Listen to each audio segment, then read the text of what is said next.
Kepada Allah Subhanahu wa Ta'ala. Pada hari ini kita kembali diberi taufik oleh Allah Subhanahu wa Ta'ala untuk melanjutkan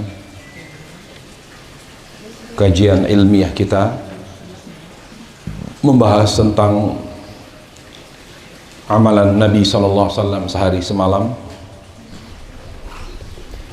Dan ini adalah upaya kita untuk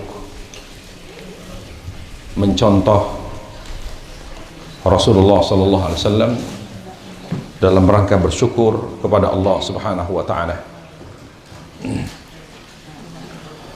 Dan kita masih membahas seputar at-taharah atau tentang bersuci, sebagaimana kita jelaskan pada pertemuan kita yang lalu bahwa kita bersuci dengan dua macam atau dua hal bersuci dalam rangka mendekatkan diri kepada Allah Subhanahu wa Ta'ala. Baik bersuci yaitu mensucikan jiwa dengan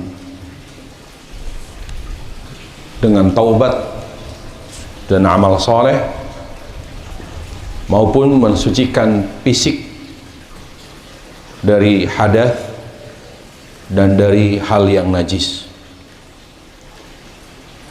Nah, karena bersuci itu ibadah,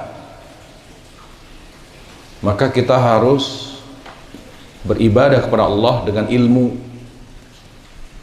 Orang yang berilmu akan lebih dekat kepada Allah. Allah Jalla wa'ala tidak akan kita dekati dengan kebodohan.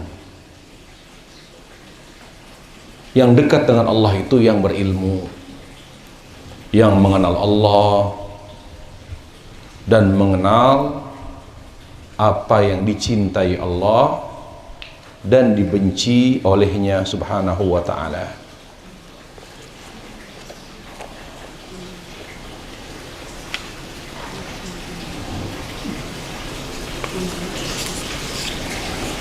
Sebagai tambahan,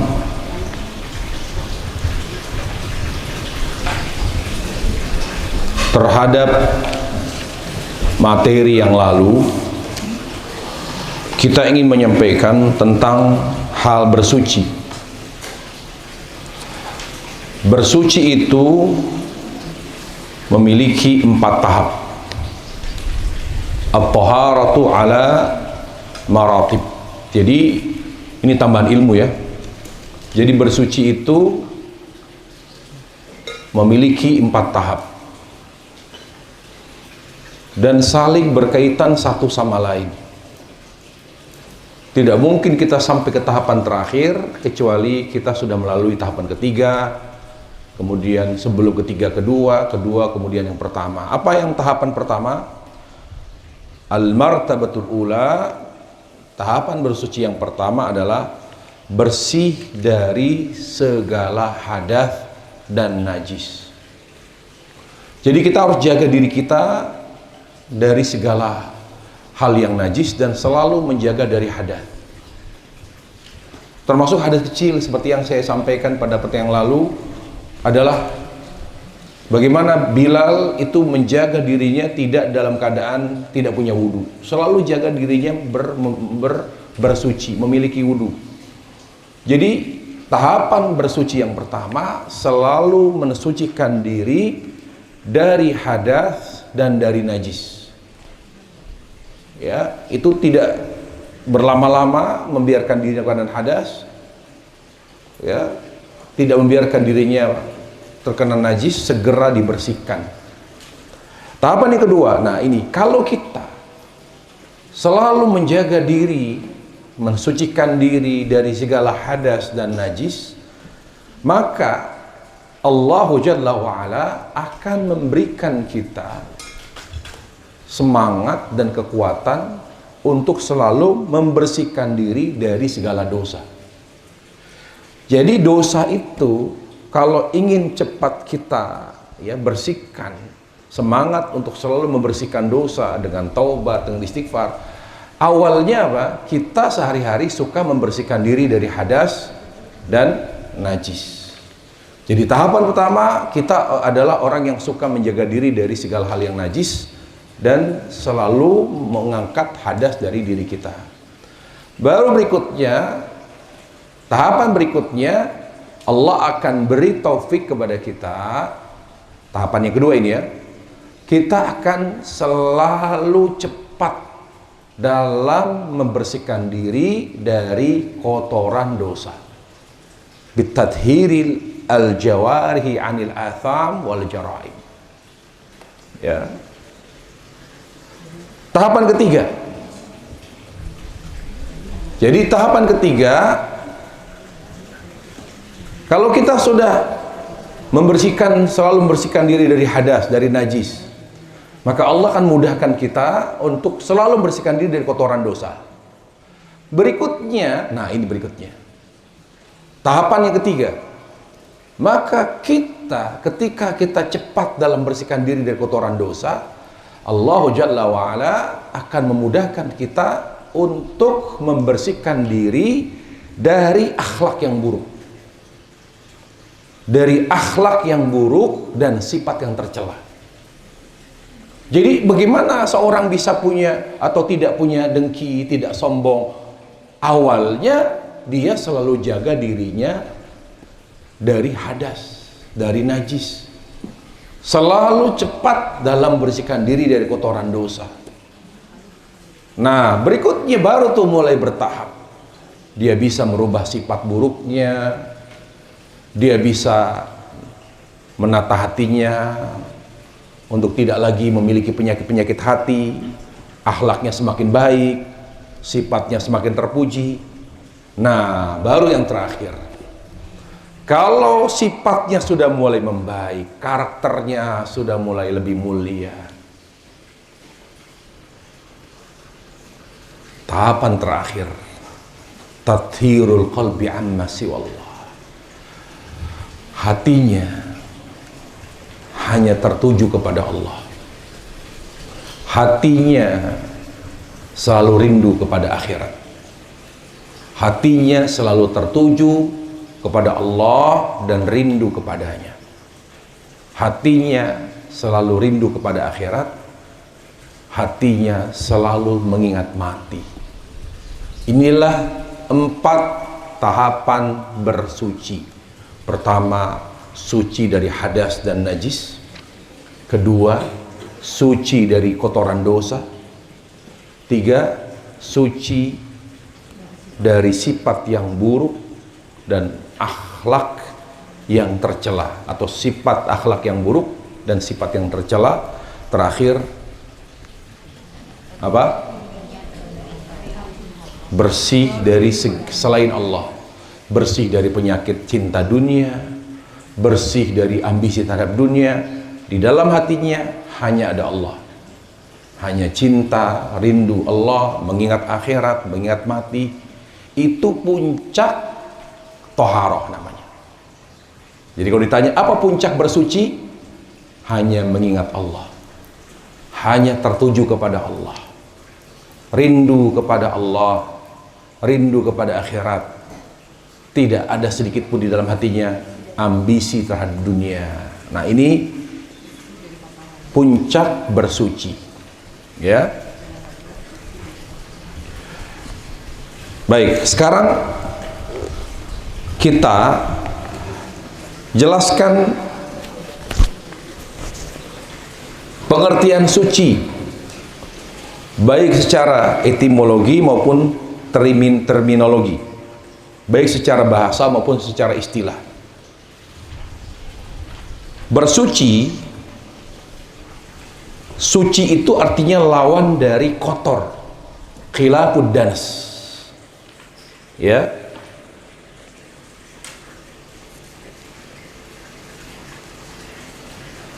Sebagian ulama mengatakan Bersuci secara bahasa artinya bersih secara konkret maupun secara abstrak. Secara konkret itu artinya bersih dari najis, bersih dari hadas, itu konkret namanya. Bersih secara abstrak artinya bersih dari dosa, maknawi. Jadi pengertian suci, bersuci secara bahasa artinya bersih secara konkret dalam kurung hadas dan najis, dan bersih secara maknawi atau abstrak dalam kurung dosa, dalam kurung dosa atau dosa dan perilaku yang tidak baik. Nah, sekarang bersih, pengertian bersih atau suci secara syar'i, istilah syar'i. Apa itu? Yaitu membersihkan diri, an-nadhafatu al-makhsusah, membersihkan diri dengan cara khusus. Jadi kita kalau bersuci dalam konteks ibadah tidak sesuai dengan cara kita, tapi dalil yang menerangkan. Makanya mandi biasa dengan mandi ibadah beda. Jadi bersih, ya, bersuci dengan cara yang khusus dan beraneka ragam. An-nadhafatu al-makhsusatu al-mutanawwi'ah. Jadi bersuci secara istilah syar'i artinya membersihkan diri dengan cara khusus yang beraneka ragam seperti wudu, mandi, tayamum, membersihkan badan, pakaian dan lainnya. Itu makna bersuci. Ya, itu makna bersuci. Itu tambahan saja ya dari materi yang kita sampaikan. Atau kita tambahkan sedikit.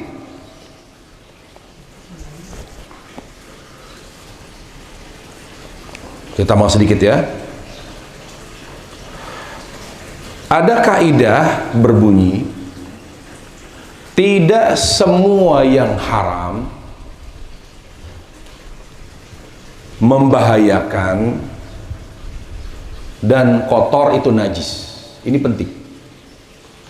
Tidak semua yang haram membahayakan dan kotor itu najis.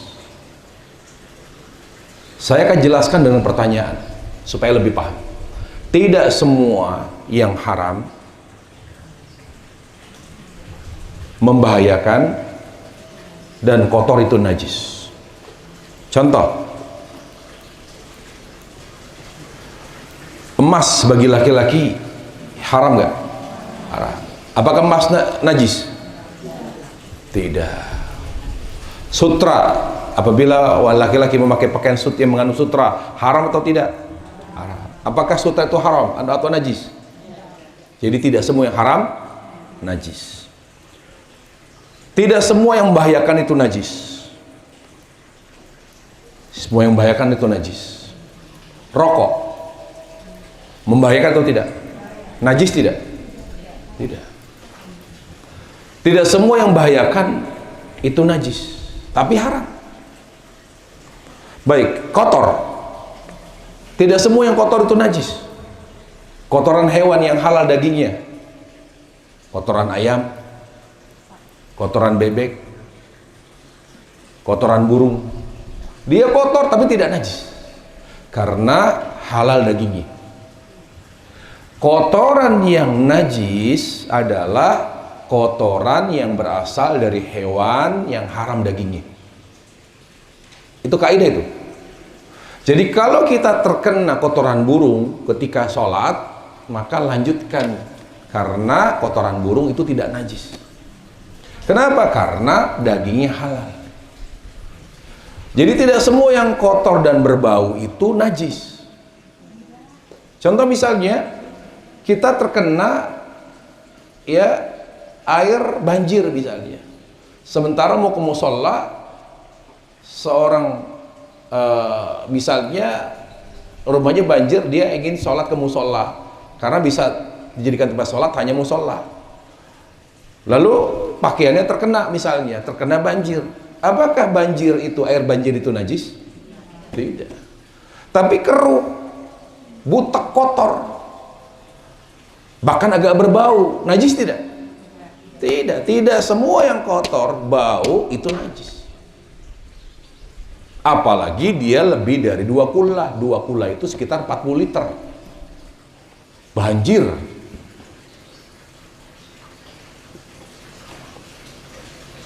Contoh lain misalnya, kotor tapi tidak najis.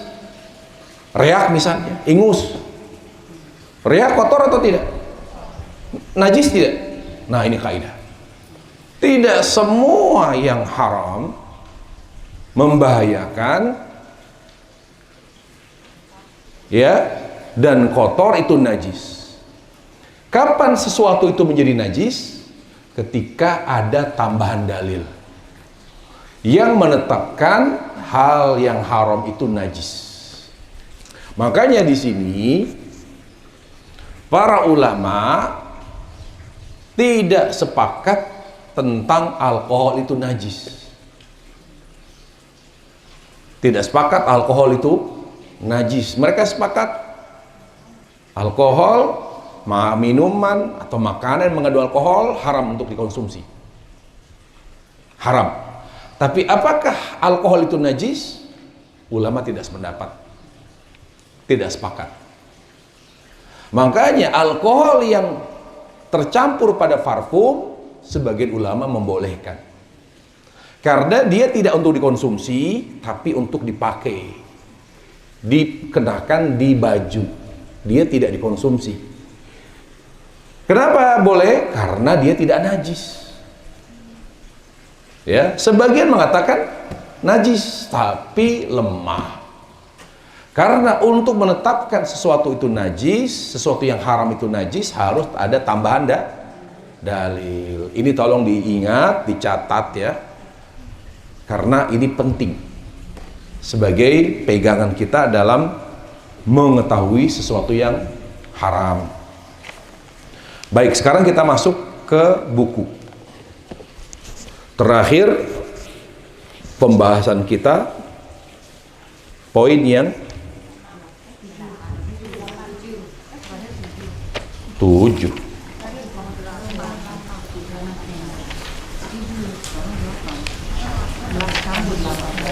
Berapa? 8. Oh, yang ke-8, baik. Tidak buang hajat di jalan yang banyak dilewati orang, tempat bernaung orang dan sumber air. Rasul SAW bersabda, hindari 3 tempat untuk buang hajat yang menyebabkan kalian dicela banyak orang: sumber air, jalan umum, dan tempat yang teduh. Baik.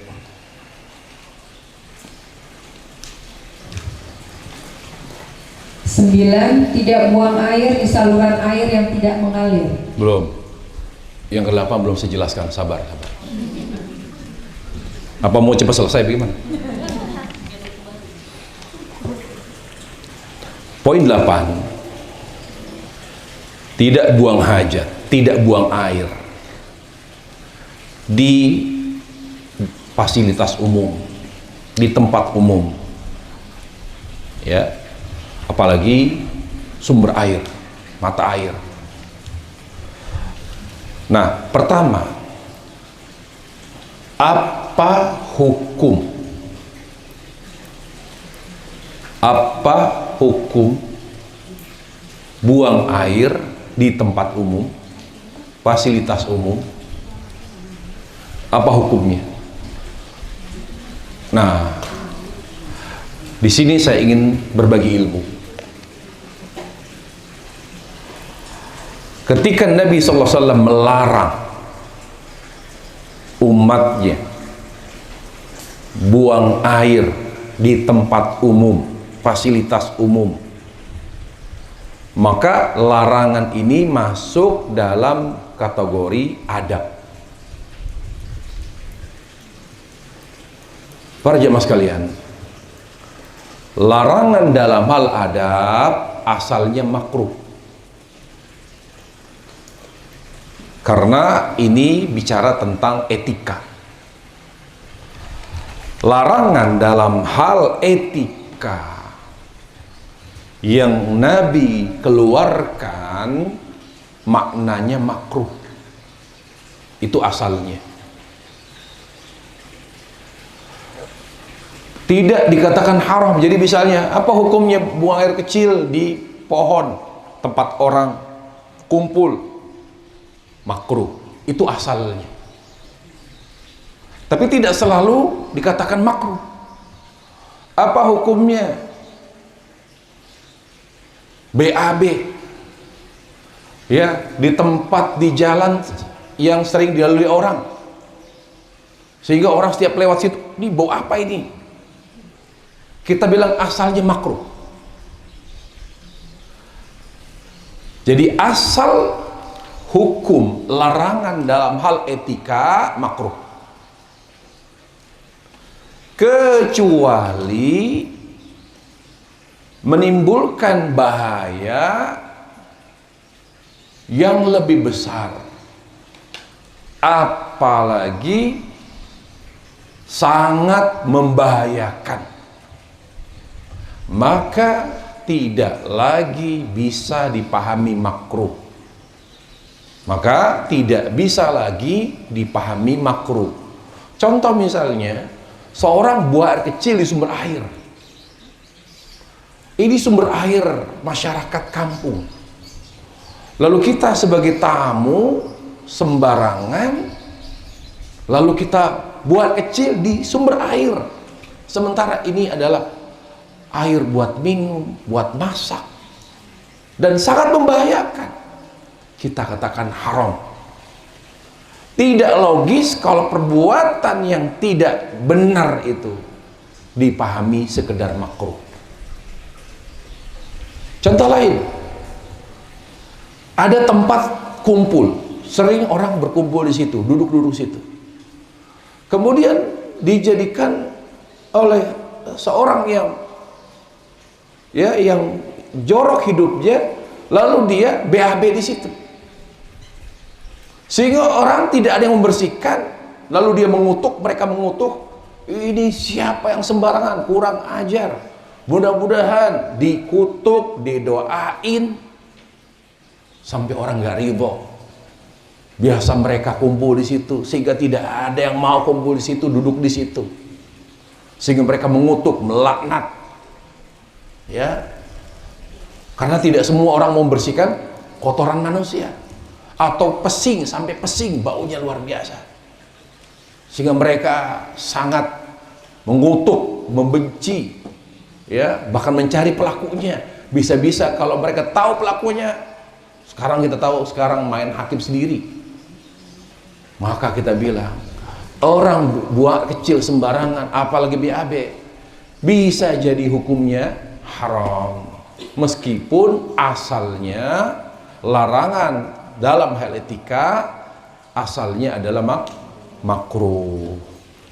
Jadi kita bilang larangan Nabi alaihissalam, ittaqul mala'in talas, hindari buang air sembarangan di tempat-tempat umum yang menyebabkan kalian dicela oleh orang lain. Apa saja itu kata Nabi? Al-baras bil mawarid, jangan sampai kalian buang air di sumber air, tempat air itu ya ngucur, tempat ya air itu sangat vital, di mana itu salah satu sumber air yang menjadi penopang hidup mereka. Lalu kalau sampai kita buang air kecil di situ, apalagi BAB di situ, maka pasti orang semua marah, bisa-bisa terjadi pembunuhan. Kemudian jalan umum, Saya kira ini masalah mental juga para jemaah.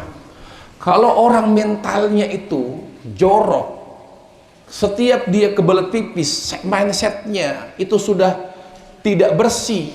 Ketika dia kebelet sedikit berhenti di situ. Dan itu banyak sekali mental seperti itu, mental laki-laki. Kebelet sedikit mobil berhenti, buang air kecil di situ. Padahal kalau kita punya mental, tidak akan pernah saya buang air kecil di kamar mandi. Gak ada yang namanya orang sembarangan kencing, sembarangan apalagi BAB, gak bakalan. Walaupun ada perempuan seperti, tapi lebih banyak laki-laki. Saya sering di jalan itu, ya. Kalau saya kira kenapa berhenti tiba-tiba? Gak tahu aja laki-laki kebelet pipis di tol, padahal depannya masjid. Dia gak berhenti ke masjid karena repot kata dia.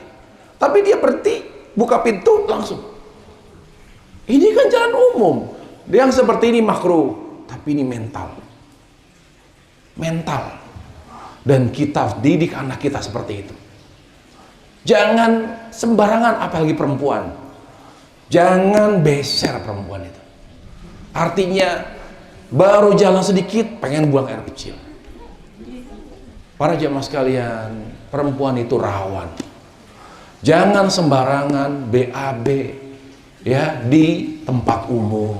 Upayakan buang semuanya di rumah. Gak ada sisa baru jalan keluar. Karena apa? Perempuan itu aurat. Perempuan itu aurat, dan anak-anak perempuan kita didik. Ini enggak, di rumah enggak minta BAB, diem. Udah baru jalan sedikit minta pipis, baru jalan dikit BAB. La haula wala quwwata. Walaupun tidak haram, tapi dibiasakan. Untuk laki-laki sebaiknya tidak, tapi perempuan diupayakan. Makanya Nabi alaihissalam melarang perempuan mandi sembarangan, ya, numpang mandi, ya. Makanya upayakan para jamaah sekalian. Makanya sangat terpuji seorang wanita, setiap dia istirahat, ya, dia berhenti, ditanya mau pipis apa enggak, itu luar biasa dia. Itu luar biasa. Ya beda kalau sudah usia lanjut, beda. Ya kan? Atau punya kelainan, penyakit, beda. Tapi kalau normal, upayakan segala hajat kita ya harus dipenuhi, yaitu buang air kecil, buang air besar, upayakan di rumah. Ya itu, baik. Sekarang 9.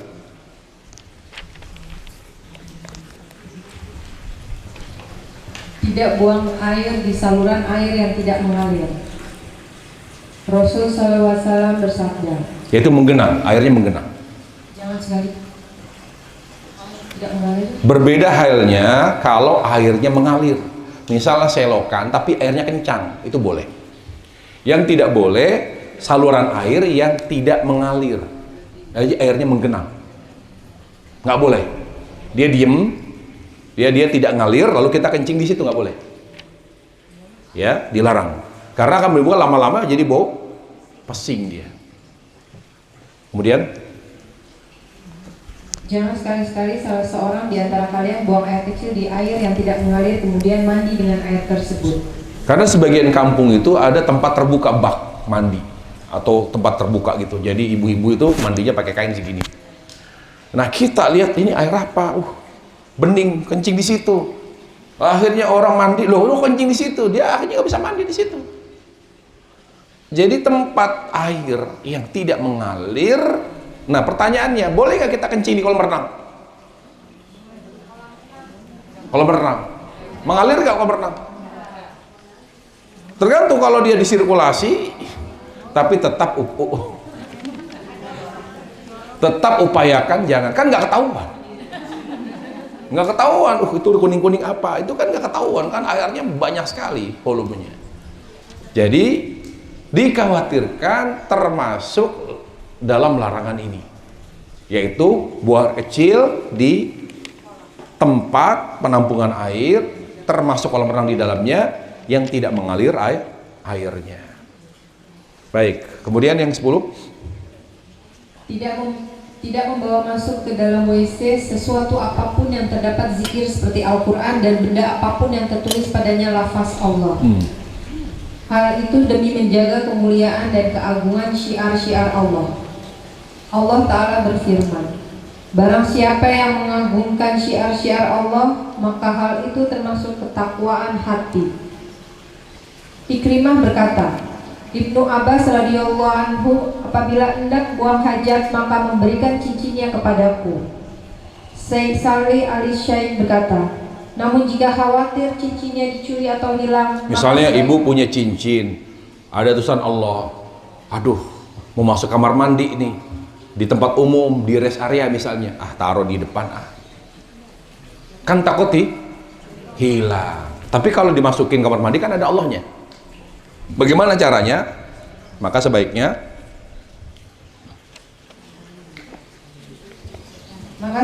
dilepas lalu diletakkan di sebuah kantong atau tempat tertutup lainnya. Diletakkan di tas atau tempat tertutup. Ya. Kemudian hal ini sebagaimana diriwayatkan dari Ikrimah di mana ia berkata, jika seorang hendak masuk ke WC sedangkan ia memakai cincin yang tertulis pada nama Allah Subhanahu wa taala, maka putarlah tulisan nama Allah Subhanahu wa taala yang ada pada cincin ke arah telapak tangan, lalu genggamlah sehingga atau begini, ada Allah kemudian diputar. Allahnya di bawah. Lalu begini, selama di kamar mandi begini terus. Jangan dibuka, tutup begini. Baik, jelas ya? Baik, ada beberapa hal yang disampaikan. Pertama, penjelasan dari poin ke-10. Pertama, cara mencintai Allah bukan dengan cara-cara seperti yang tersebut tadi. Kita kritik, kita koreksi cara sebagian orang mengungkap rasa cintanya kepada Allah dengan membuat apa namanya ini, leontin, apa namanya kalau di kalung tuh, leontin kalung ada Allah. Lah itu orang Kristen aja pakai salib, maka saya sama Allah. Para jemaah, mereka dengan cara mereka. Islam ini jangankan tentang kalung, leontin kalung, cara masuk WC saja disebutkan ilmunya. Kita punya cara sendiri. Yang pasti cara mengungkap rasa cinta kepada Allah, cara mengungkap identitas kita sebagai muslim bukan dengan cara seperti itu. Tidak perlu ada lafaz Allah, ada lafaz Muhammad. Tidak perlu ada Allahu Akbar, Subhanallah. Sekalian la haula wala quwata illa billah. Ya, melalui leontin, melalui baju, melalui tato, itu semua kebodohan para jemaah. Para jemaah, cinta itu tempatnya di hati. Kalau kita ingin membuktikan cinta kepada Allah, mengikuti Rasul Sallallahu Alaihi Wasallam. Pernahkah sahabat Rasulullah, wanita sahabat wanita Rasulullah Sallallahu Alaihi Wasallam, mereka mengungkap rasa cinta mereka dengan menulis Allah di baju mereka? Tidak pernah. Jadi cara mengungkap rasa cinta kepada Allah itu dengan mengikuti sunnah Rasulullah. Ya, misalnya ya tadi apa namanya, ditulis di cadarnya ada Allah, atau apa misalnya Save Gaza misalnya, atau Free Palestine. Bukan begitu caranya. Cara cinta saudara kita di Palestina, kirim bantuan doa. Buat apa Save Gaza, Free Palestine? Tidak begitu caranya. Itulah pentingnya ilmu. Orang itu kalau semakin ngerti agama, semakin jauh dari keanehan. Coba anak-anak pangki itu, kalau saya bilangnya anak-anak pengki itu.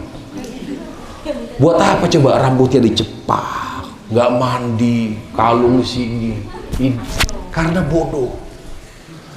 Orang itu semakin jauh dari ilmu, semakin aneh.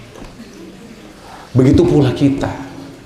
Cara kita mengungkap cinta kepada Allah, cara kita mengungkap identitas kita sebagai muslim, hanya dengan hati dan amal,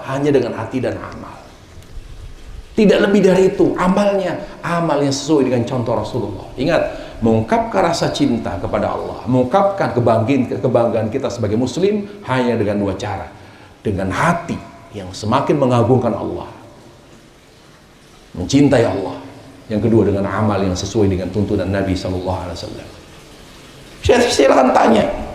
Dengan menulis Allahu Akbar, ya, kemudian apa namanya, hayya 'alal jihad, ayo kita jihad, atau di jaketnya mut syahidan, matilah syahid, aish kariman, hidupnya secara mulia.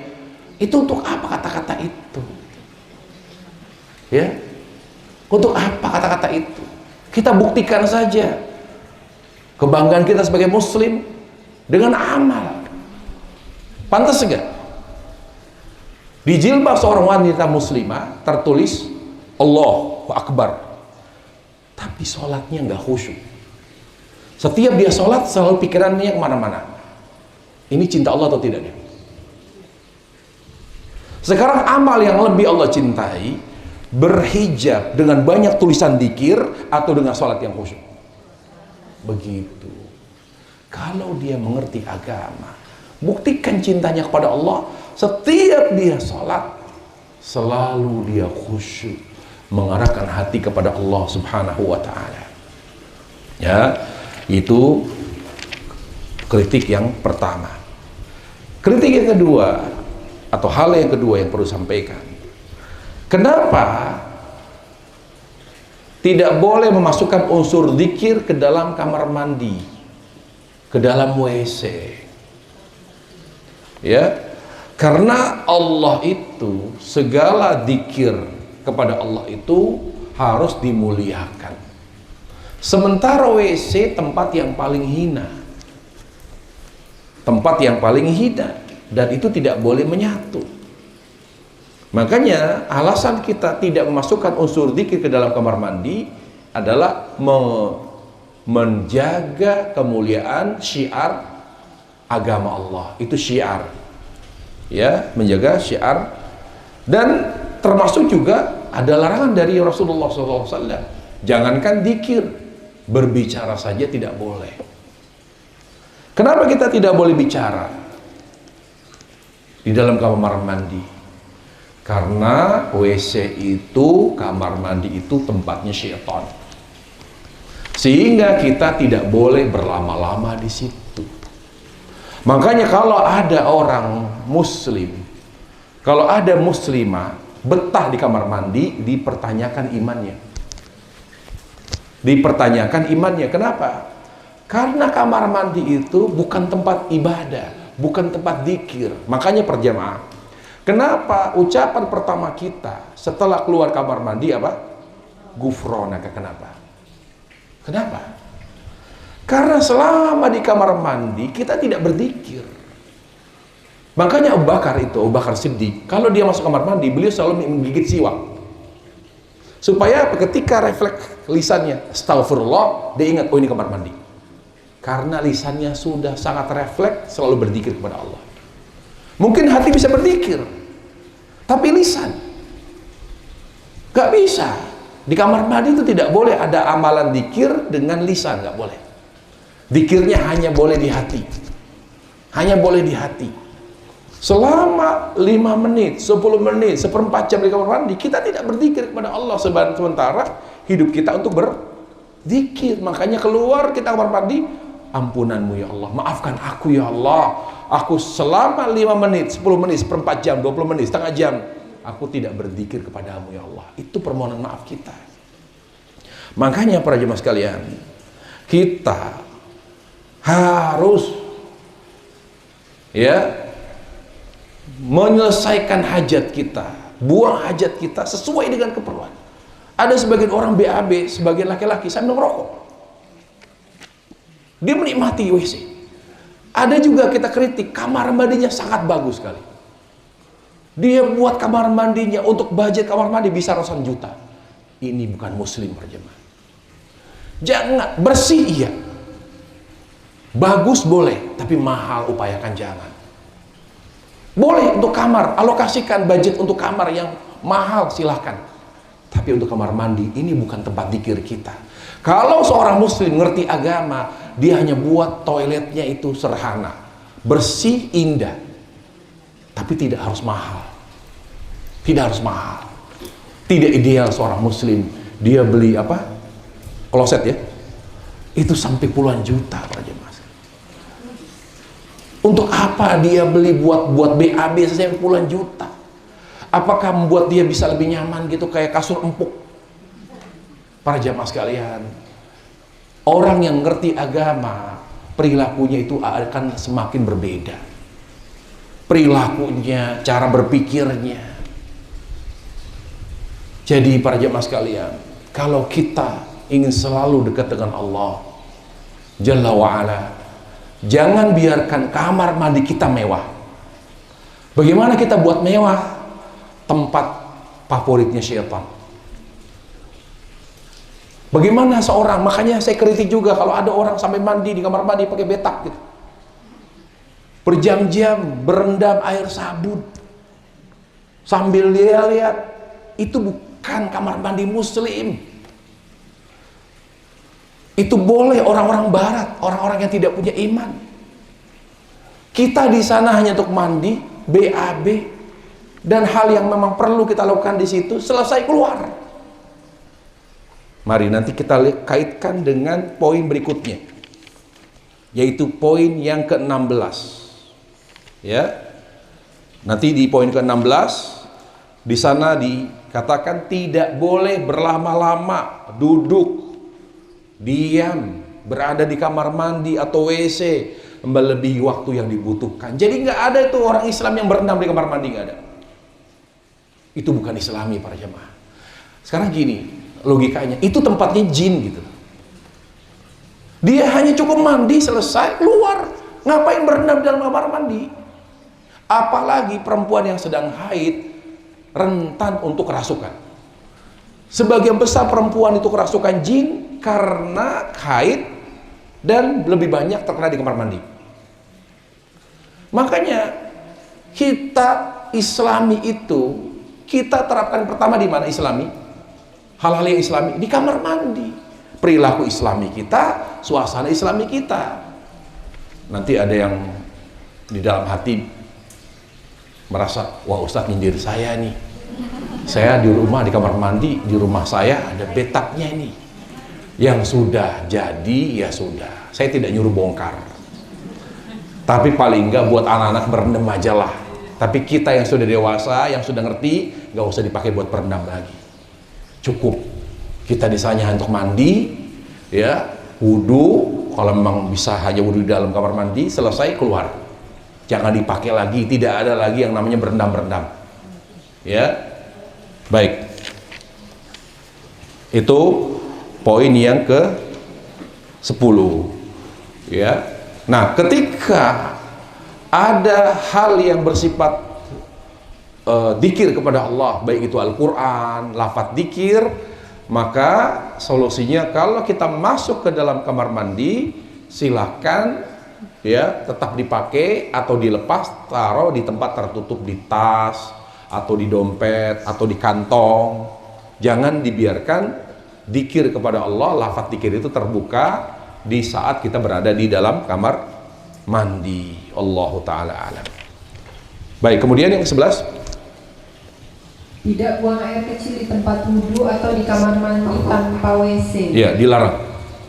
Jangan sekali-kali salah seorang di antara kalian buang air kecil di kamar mandi tanpa WC, lalu setelah itu mandi di kamar mandi tersebut. Ada kamar mandi yang terpisah dengan WC.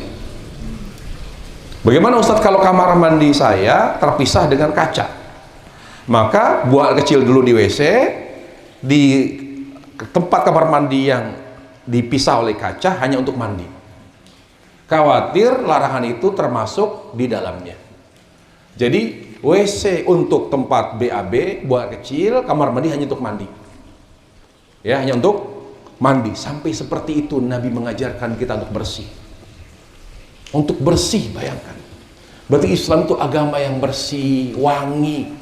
Bayangkan Nabi melarang umatnya buang air kecil di kamar mandi. Di tempat khusus mandi itu dilarang. Ya. Luar biasa. Kemudian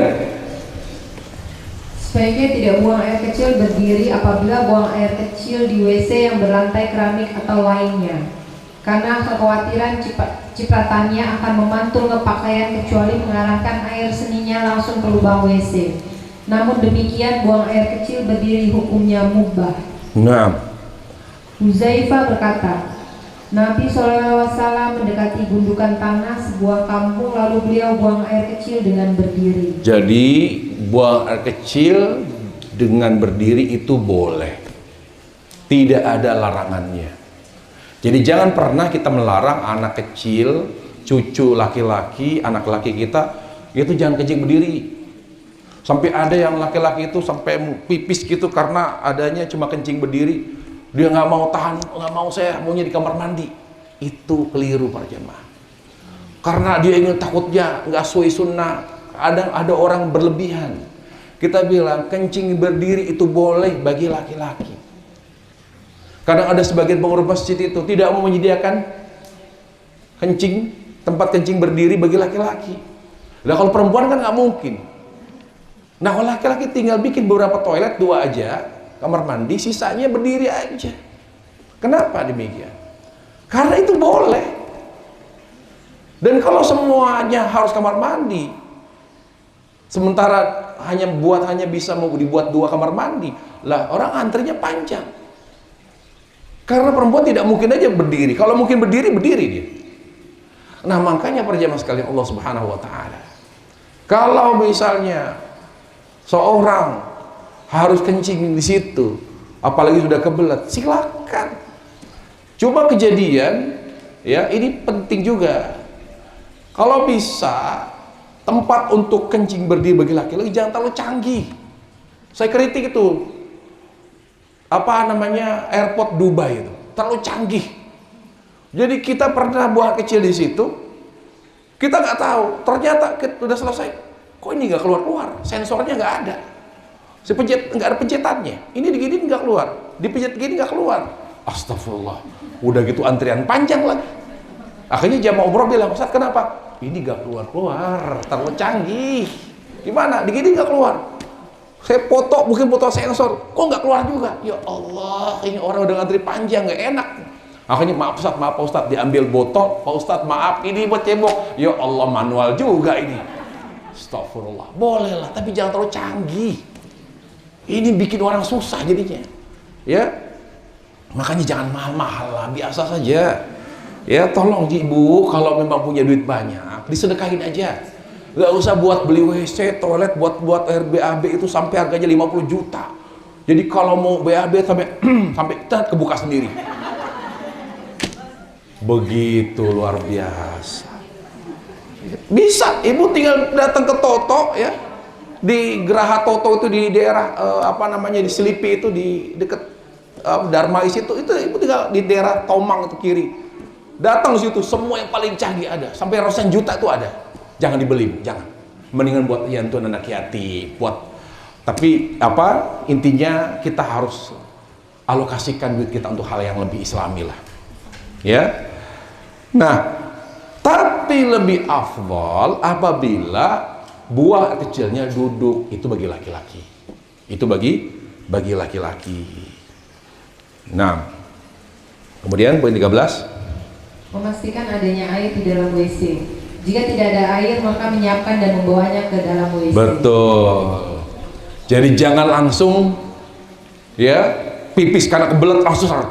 Pas ternyata dia tidak ada air di ember. Terus pas dibuka kerannya, astagfirullah, nggak keluar air. Jadi kebiasaan yang harus dibiasakan adalah setiap kita masuk kamar mandi, di fasilitas umum, toilet umum, buka dulu, baru buang air kecil. Karena pada kejadian waktu saya di daerah Temanggung, ada pemotor itu kebelet, dia langsung kamar mandi penuh, langsung dia ke tempat kencing berdiri. Setelah dia kencing dibuka, nggak keluar airnya. Jadi siapapun, laki-laki, perempuan, pada saat kita akan buang air kecil, dia apalagi BAB, misalnya nggak ada air, dia nggak ada pakai bak begitu. Kemudian nggak ada ember, ya kalau itu butuh dia, atau dia pakai pakai shower gitu, maka cek dulu keluar tidak airnya. Kalau keluar baru kita buang air. Itu lihat, sampai sejauh itu Islam mengajarkan kita. Makanya Islam bukan agama yang jauh dari ilmu. Bagaimana mungkin tentang akidah tidak dijelaskan, bagaimana tentang hal-hal penting dia jelaskan. Masalah bersuci saja, yang detail-detail di sini disampaikan oleh Islam. Baik, kemudian Ibnu Abbas berkata bahwa Nabi SAW masuk ke WC, lalu aku siapkan untuknya air. Kemudian beliau bertanya, siapakah yang telah menyiapkan air ini? Tuh, Nabi selalu mengecek, ada tidak air. Pas beliau masuk ke kamar mandi atau toilet, loh ini ada air. Akhirnya siapa ini? Siapa yang menyiapkan air? Kemudian Ibnu Abbas bilang apa? Lalu dikabarkan kepada beliau orang yang telah menyiapkan air untuknya. Dan beliau pun bersabda, ya Allah, jadikanlah ia, yaitu Ibnu Abbas, orang yang faqih dan alim. Nah, dan kalau kita, nah ini kebiasaan, Nabi mengajarkan, siapa yang suka dibantu, orang yang banyak berjasa, yang suka membantu kita, doakan. Pembantu kita, doakan. Jangan cuma dikasih duit, ngapain doain, udah kasih gaji. Jangan begitu. Siapapun yang berjasa dalam hidup kita, doakan. Lihat Nabi alaihissalam, beliau diambilkan air, hanya air untuk buah kecil. Lalu beliau mengatakan, siapa yang mengambilkan untuk saya? Beliau, ya Rasulullah. Ibnu Abbas, ya Allah, jadikan dia alim, hidupnya berkah. Biasakan muslim itu selalu mendoakan kebaikan bagi siapapun yang berjasa, siapapun yang berbuat baik, ditolong orang misalnya, ya kita mengalami kecelakaan atau kita mengalami hal yang tidak mengenakan, lalu kita tanya, siapa yang menolong saya tadi, siapa yang bantu saya? Jazakallah khairah, jazakillah khairah, semoga Allah berkahi, makasih, semoga Allah balas kebaikan. Jadi doa. Gak punya adab kita, udah ditolong gak ngomong terima kasih, gak mendoakan. Allah musta'an. Ada sebagian orang yang sangat pelit. Jangankan duit, doa aja gak mau dibagi, bayang. Saking pelitnya tuh orang. Saking pelitnya tuh orang. Karena begitu pelitnya, sampai doa aja dia tidak mau berbagi, hanya dirinya. Sunnah Nabi alaihissalam senantiasa mendoakan orang-orang yang suka membantu kita dalam hidup kita. Siapa yang suka membantu kita, doakan. Ya, minimal kita sering mendoakan. Kemudian ke-14, disunahkan ketika membersihkan dubur usai buang air besar dengan air dalam jumlah ganjil. Rasul SAW bersabda, barang siapa yang hendak membersihkan duburnya usai buang air besar, maka bersihkanlah dalam jumlah ganjil. Nah. Ibnu Battal berkata, barang siapa yang melakukannya baik dengan batu ataupun air dalam jumlah ganjil, berarti telah melakukan perbuatan yang utama. Namun jika tidak dilakukan pun tidak mengapa. Jadi membersihkan dubur, membersihkan kemaluan setelah buang kecil atau buang besar dalam jumlah ganjil itu sunnah. Dan dapat pahala di situ. Ingat, kita dapat pahala bukannya dari sholat, bukannya dari ngaji, bukannya dari umroh. Ketika kita buang kecil, lalu kita cebok, kita semprot 1, 2, atau dengan gayung 1, 2, 3, pahala.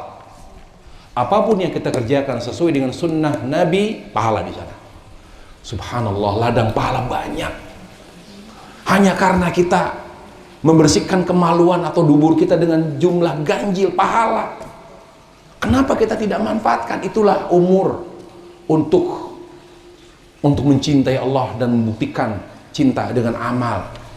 Nah, cara membersihkan kemaluan atau dubur setelah buang kecil atau buang besar yang Allah cintai dalam jumlah ganjil.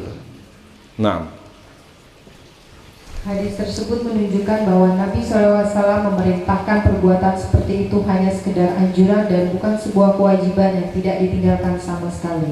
Ya misalnya kalau kita lihat ada anak kita umur ya TK gitu, main cebok-cebok, astagfirullah nak, ulangin, kamu gak jumlah ganjil gitu. Enggak, itu sunnah. Jangan terlalu ketat, biarin aja anak-anak, biarkan saja. Kemudian ke-15, tidak bersuci usai buang air besar dengan tulang atau kotoran kering atau makanan. Nah. Dari Salman dikatakan kepadanya, apakah Nabimu telah mengajarkan segala sesuatu hingga masalah tentang buang hajat? Maka beliau menjawab, iya, beliau mengajarkan semuanya. Beliau telah melarang kami menghadap kiblat ketika buang air besar atau buang air kecil atau beristinja. dengan tangan kanan atau beristinja dengan batu yang jumlah kurang dari tiga batu, atau beristinja dengan kotoran hewan atau tulang. Baik, saya kira jelas, tidak perlu dijelaskan. Yang ke-16, 16. Tidak berlama-lama duduk dan diam di kamar mandi atau WC melebihi waktu yang dibutuhkan. Syekh Usmani berkata. Syekh Utsaimin berkata. Kalau Usmani tetangga saya di Pondok Kelapa ini. Namanya ini Bang Usmani. Yang demikian itu merupakan salah satu bentuk pembiaran aurat terbuka melebihi waktu yang diberlakukan. Nah, jadi nggak boleh berlama-lama di kamar mandi. Kenapa? Aurat terbuka, dilihat setan. Mau aurat kita dilihat oleh jin? Gimana berlama-lama di kamar mandi? Tempatnya jin, tempatnya setan itu. Terus? Selain itu, kamar mandi dan WC merupakan tempat tinggal setan. Tempat tinggal setan. Kecuali jamaah memang berteman dekat dengan setan, nggak ada masalah. Ya, saya nggak bisa larang. Kalau memang dekat sama setan ya nggak ada masalah. Begitu aja. Terus? Dan jiwa yang jahat sehingga tidak selayaknya seorang tinggal di tempat yang kotor tersebut. Karena pada saat duduk buang hajat, ia dalam keadaan tidak. Yang kedua yang membuat dia tidak bisa berlama-lama di kamar mandi, selama di kamar mandi dia tidak bisa berzikir. Nggak ada astagfirullah, subhanallah, alhamdulillah, wala ilallah. Nggak bisa dia, itu nggak betah. Kecuali memang nggak pernah berzikir. Kalau orang ini sukanya berzikir, levernya zikir, astagfirullah, Allahu akbar, dia pasti nggak betah di kamar mandi. Kecuali memang lisannya suka mengumpat, mencela, latah, ya mungkin. Tapi kalau lisannya suka berzikir, dia tidak akan pernah berendam lama di kamar mandi, tidak akan pernah. Yang kedua, alasannya kenapa tidak boleh berlama-lama di kamar mandi, apalagi sampai berendam di kamar mandi setengah jam, 1 jam, atau melakukan hal yang lain. Berlama-lama di kamar mandi perilaku orang kafir, perilaku orang yang tidak punya iman. Seorang muslim itu dia lebih betah di tempat zikir, di tempatnya sholat, di tempatnya berzikir, di musola rumahnya. Kalau laki-laki di masjid, berlama-lama di masjid, bukan di kamar mandi. Ya, itu. Kemudian sampai 18 kita. 17. Menggosok-gosok tangan ke tanah setelah istinja dan mencucinya dengan sabun setelah dari WC. Sunnah. Setelah kita membersihkan dubur kita setelah BAB, ya, kan kita pakai tangan nih. Kecuali memang nggak pernah pakai tangan. Aduh, saya nggak bisa pakai tangan. Selalu seret gitu ya. Ada bisa cebok sendiri, oke. Tapi tetap nggak bersih, kurang bersih kalau nggak pakai tangan kiri. Nah, sunnahnya kalau tangan juga terlibat, kita bersihkan 3 kali. Maka sunnahnya sebelum pakai sabun digosok dulu ke lantai. Digesekin, ya. Lalu kita ambil sabun, kita bersihkan, sunnah. Jadi kita duduk di toilet, BAB selesai, kemudian cebok, kemudian setelah cebok kita bersihkan pakai tangan, ya, pakai tangan kita berdiri, kemudian kita bersihkan 3 kali atau jumlah ganjil sesuai dengan keperluannya. Baru setelah itu jangan ke sabun. Sunnahnya apa? Digosok. Kalau ke tembok takutnya susah ngebersihin. Lantai aja, lantai. Set, aduh tapi kan ada bekas kotoran, ya udah bagian yang bersih, yang sebelah sini. Nah, gosok sekali, baru ambil sabun, gini, bersihkan, baru dibersihkan air. Itu remeh tapi ada pahalanya. Kenapa? Karena hal itu sesuai dengan sunnah. Coba baca dalilnya. Abu Hurairah berkata, Nabi SAW pernah buang hajat kemudian beristinja dengan air dari bejana kecil. Lalu beliau menggosokkan tangannya ke tanah. Tanah. Itu setelah dibersihkan. Ya, setelah cebok bersih, sebelum dengan sabun digosokin dulu. Sunnah ini sudah dipraktekkan belum? Karena belum tahu, nggak apa-apa. Kalau sudah tahu tidak dipraktekkan namanya keterlaluan. Baik, kemudian Maimunah berkata, maka beliau SAW mencuci kemaluannya kemudian mengusap tangannya. Termasuk setelah buang kecil. Jadi sebuah kecil, ya, mungkin megang kemaluan, ya kan cebok bukan kemaluan, digosok dulu sekali, baru pakai sabun. Ini sunnah. Baik setelah BAB maupun setelah buang air kecil. Terakhir 18. memercikan kemaluan dan celana dengan air untuk menghilangkan keraguan. Al-Hakam bin Sufyan As-Sakafi berkata bahwa Rasulullah SAW apabila selesai dari buang air kecil berwudu dan memercikan air. Ya, jadi setelah buang air kecil, baik itu laki maupun perempuan, ya, maka sebaiknya ambil air lagi, percikan dikit, gitu. Sunnah. Setelah buang air kecil, ya, setelah cebok, lalu kita pakai turunkan apa, gamis atau apa, gitu ya. Setelah pakai celana dalam lagi, itu baik dalam keadaan setelah ini nih apa namanya, baik setelah mandi atau dalam keadaan tidak bersama dengan mandi. Sunnahnya kalau misalnya pakai anduk gitu tetap percikan gitu di anduk. Kalau di luar, misalnya di luar rumah atau dalam keadaan tidak sedang mandi, ya pengen buat kecil lagi, maka setelah buat kecil sunnahnya ambil air dikit, percikan. Untuk apa? Untuk menghilangkan rasa was-was. Bagi yang tidak punya was-was, mengantisipasi, karena ada sebagian orang yang was-was, aduh bersih belum, takutnya ada tetesan air di atau kena nih sekitar celana atau kain atau sekitar androk kita, percikan begitu. Ini sunnah Rasulullah Sallallahu Alaihi Wasallam. Baik, apa namanya, sampai 20 sampai 21 deh, karena setelah itu kita bahas wudu. 19. Keluar dari WC dengan mendahulukan kaki kanan. Nah, membaca doa keluar WC, Gufronaka. kenapa kita membaca Gufronaka? Dijelaskan para ulama. Di antaranya apa katanya? Syekh Abdul Muhsin Al-Aban berkata, di antara hikmah disyariatkannya membaca doa tersebut setelah dari WC adalah karena selama berada di dalamnya seorang berhenti berzikir dengan lisannya kepada Allah atau di ibadahnya, padahal sudah banyak nikmat yang Allah berikan. Di antaranya nikmat diberi kemudahan menikmati makanan dan minuman serta kemudahan membuang ampas-ampasnya yang tersisa dalam perut dengan Coba kita BAB. Kalau ada orang nggak bisa buang angin, bahaya nggak? Apalagi nggak BAB berhari-hari, coba bayangkan. Itu masalah. Lalu bisa kita ngulas langsung gitu. Kita bilang apa? Setelah kita bisa buang air BAB gitu langsung keluar semua, kita ngomong apa? Boleh nggak? Kan kita istighfar, ya Allah, ucapkan alhamdulillah, nggak bisa ada kamar mandi. Itu yang membuat kita meminta maaf setelah setelah selesai buang hajat di kamar mandi. Kita nggak bisa, aduh, buang kecil, alhamdulillah, nggak bisa. Nahan, udah plong bisa buang kecil, plong bisa buang besar. Kita tidak boleh berzikir, kita merasa bersalah. Itu nikmat para jamaah. Nikmat itu bukan hanya bisa makan enak, bisa minum enak, sehat, bisa buang air kecil. Kemudian air seni kita juga warnanya normal, tidak kuning sekali. Kalau itu kuning sekali takutnya ada gangguan liver atau kurang minum, atau subhanallah sehat kita buat kecil, warna air seni kita tuh sehat. Alhamdulillah. Masa kita bertahmid di kamar mandi?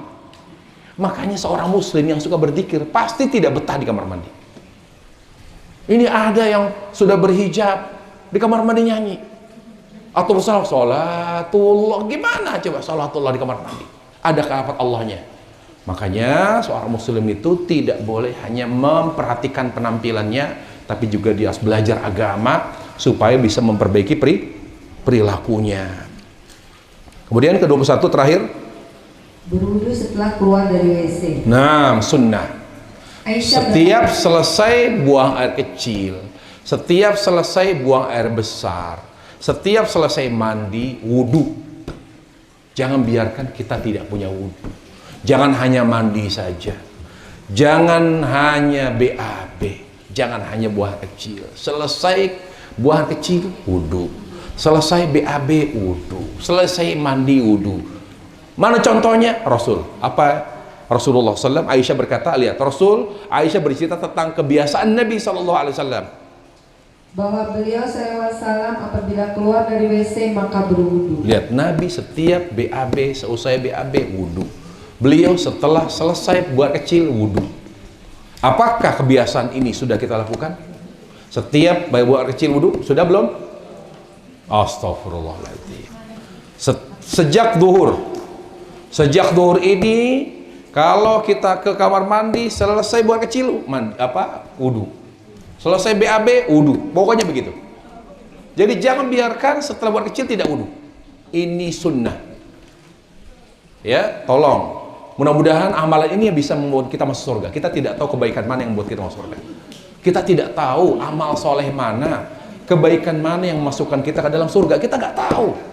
Biasakan para jamaah sekalian, selesai buat kecil wudu, selesai BAB wudu, jaga wudu. Kata Nabi alaihissalam, la yuhafidhu ila wudu, la yuhafidhu ala wudu, la yuhafidhu al wudu ila mu'min. Seorang yang menjaga wudu adalah seorang yang beriman. Indikasi seorang yang memiliki iman yang kuat selalu menjaga wudu. Wallahu taala a'lam. Wa sallallahu wasallam wa barik ala Muhammad wa ala alihi wa sahbihi wasallam. Walhamdulillahirabbil alamin. Baik, para jamaah sekalian, apakah ada pertanyaan pada kajian kita pada hari ini atau kita tutup?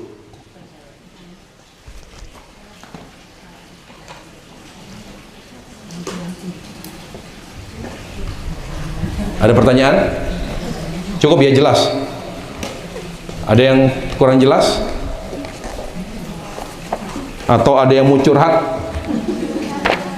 Ya, silakan Bu. Di luar materi ya, kan saya sedang mengajarkan anak saya yang sibuk sholat.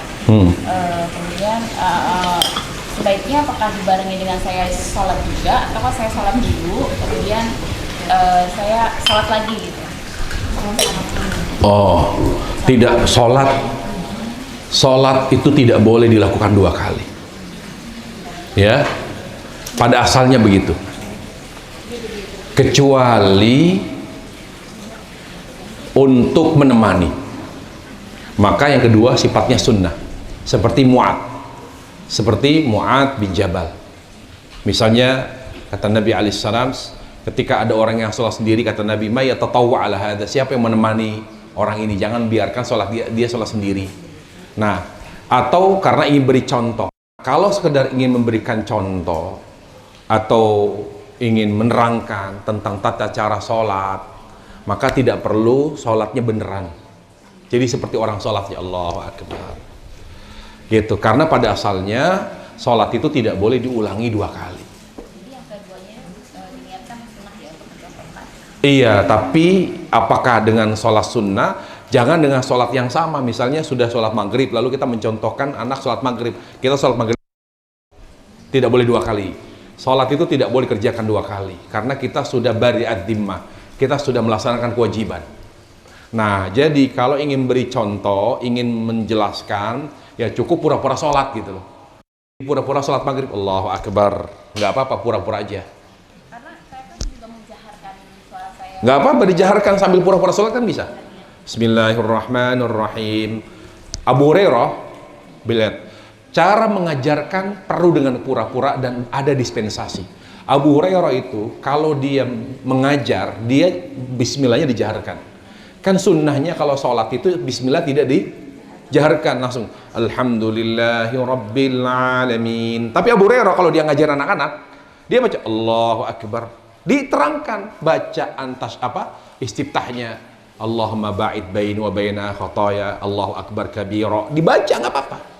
Kemudian a'udzubillahi minasyaitonirrajim, bismillahirrahmanirrahim, alhamdulillahi rabbil alamin. Tapi itu pura-pura, bukan beneran. Sholat duluan, iya kan, baru setelah itu, karena kan butuh pelan-pelan ngajarinnya. Nah, khawatirnya waktunya misalnya maghrib udah hampir jam 7, iya kan, jadi perlu kita sholat dulu, setelah itu kita pura-pura sholat. Dia anak tuh ngasih contoh, yang ngeliat contoh, oh iya, oh begitu ya, oh begitu cara bacanya, oh begitu cara bacaan di rukunya, begitu. Jadi kita beri contoh, dan itu jangan niat sholat, hanya pura-pura sholat, gitu ya. Jadi demikian kajian kita pada hari ini. Mudah-mudahan Allah Subhanahu Wa Taala mengampuni dosa-dosa kita, memberkahi majelis kita, dan Allah berkahi ilmu kita sehingga kita bisa mengamalkan apa yang kita dapat di majelis ini. Wassallallahu wasallam wa barak ala Muhammad wa ala alihi wa sahbihi wasallam walhamdulillahi alamin. Subhanakallah bihamdik, asyhadu an la ilaha illa anta, astaghfiruka wa atubu ilaik. Assalamualaikum warahmatullahi wabarakatuh.